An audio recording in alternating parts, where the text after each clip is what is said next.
Olá, meu colega, vamos falar agora sobre como usar o FGTS para comprar um imóvel.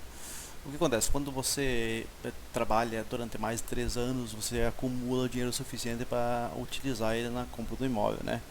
No mínimo 3 anos de trabalho com recolhimento do FGTS, não pode ter outro SFH no caso do país, e não pode ser possuidor proprietário de outro imóvel residencial no mesmo município. Então, para você usar o FGTS, tem que ter esses três requisitos iniciais, como regras ao comprador, e também deve morar na cidade onde o imóvel vai ser comprado e tem que ser titular do financiamento que tem que ser feito.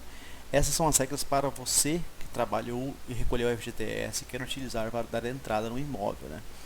Eu nunca recolhi FGTS no sentido de que eu não tive carteira assinada. Eu sempre fui autônomo, então eu não tive esse direito sendo usado, né? Mas as pessoas que trabalham em carteira assinada, elas podem usar isso, eu recomendo exatamente porque o dinheiro vai estar lá e tem que ser usado de alguma forma. Ou você vai sacar quando se aposenta, ou quando compra imóvel, ou quando é demitido.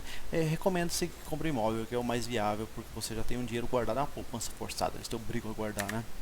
As regras do imóvel: o imóvel tem que ser avaliado até 950 mil para esses estados, São Paulo, Minas, Rio e Distrito Federal, e até 800 para os demais. Essa legislação ela pode ser alterada, ela pode ser atualizada, eu estou passando o manualmente atual. É preciso ser um imóvel urbano, né? Não pode ser comercial, não pode ser construção, não pode ser rural. Deve ser digitada a moradia para você usar. Quais são as regras para o imóvel ainda?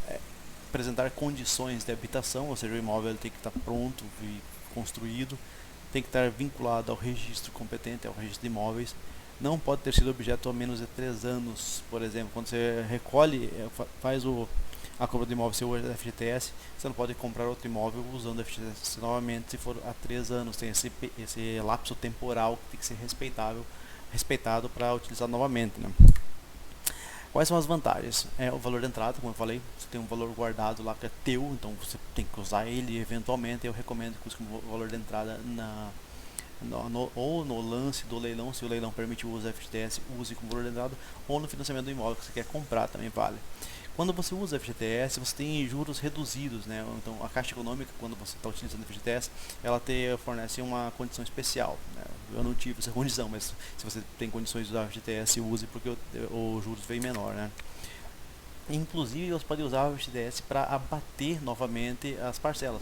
Então, se você financiou um imóvel lá em 30 anos e usou a entrada do FGTS e continuou trabalhando na empresa e tal, e fazendo ainda mais recolhimentos, você liga para a Caixa e fala: ó, Caixa, pega o meu FGTS depois de 3 anos, né? E amortiza aí minha dívida. A amortização é pagar o débito sem os juros, né? Amortiza o valor da dívida, amortiza o valor que você está devendo. Então, você liga lá, a Caixa faz automaticamente, então diminui o valor da parcela ou a quantidade de parcelas, são as duas opções que a Caixa te dá. Eu sempre diminuo o tamanho da parcela. O prazo, eu já fiz 30 anos, deixa o prazo lá, se eu quiser quitar, eu quito antes. Mas a parcela diminuir é interessante. Antigamente falava: não, usa o FGTS porque ele não está rendendo nada ali.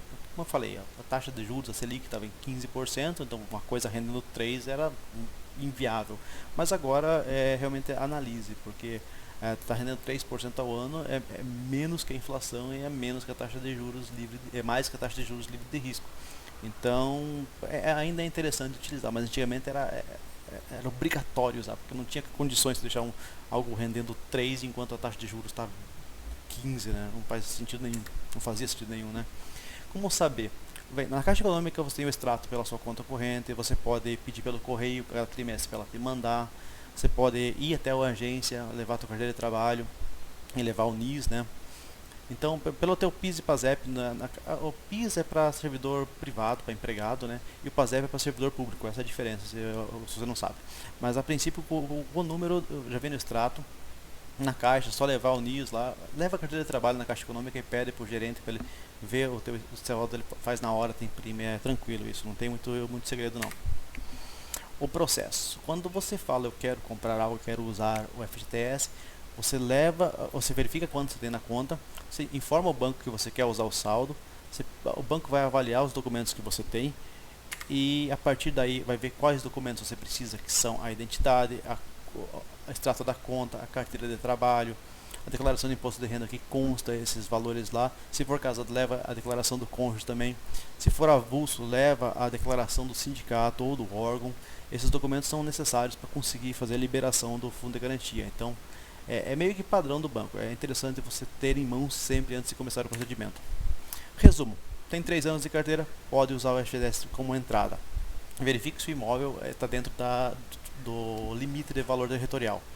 Confira se o saldo está retido da conta, se ele pode ser usado.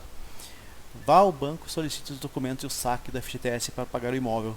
E aguarde o procedimento do banco, né? Porque se o banco aprovar, é só informar que está disponível e fazer a liquidação. No leilão, você, quando vai fazer o lance, tem que garantir que esteja já autorizado pelo banco o uso do FGTS. Se já tiver, é tranquilo. Não tem muito segredo, é apenas gostaria de apresentar porque muitas pessoas não sabem o procedimento.